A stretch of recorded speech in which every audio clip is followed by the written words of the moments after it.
Sa isang lipunang nababalot ng kadiliman at kamangmangan, ang poses na naglalakbay sa mga kalye ay nagsisilbing tanglaw, ang mga salitang nagdadala ng kamulatan at pagbabago.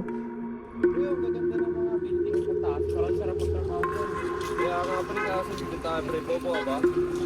Ay nagiging bituin sa gabi ng walang kaalaman. Matagal nang kaaway ang kamangmangan sa ating bayan. Hanggang kailan tayo magpapakamangmang? Hanggang kailan tayo mananatiling nakakulong sa tanikalan ng kamangmangan at kasinungalingan? Ang mga tanong na to ay tumimbang sa ating mga damdamin.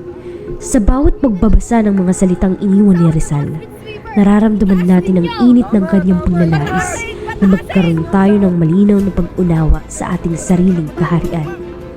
Subalit sa kabila ng kanyang mga aral, hanggang ngayon ay may mga bahagi ng ating lipunan na hindi pa rin nagigising sa katotohanan. Kailan nga ba magigising ang ating mga mata na matagal nang nahimlay ang pagkakabulag?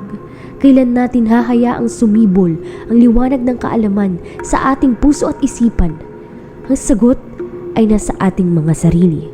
Kailangan nating magtulungan upang burahin ang mga nalalabing anino ng kadiliman. Sa bawat hibla ng kamalayan ng ating itinanim, nabubuhay ang diwa ni Rizal. Ang pagbabago ay simula sa bawat isa sa atin. Kailangan nating bigyan ng saysay ang mga aral at nakaraan upang maging tanglaw ng ating kinabukasan.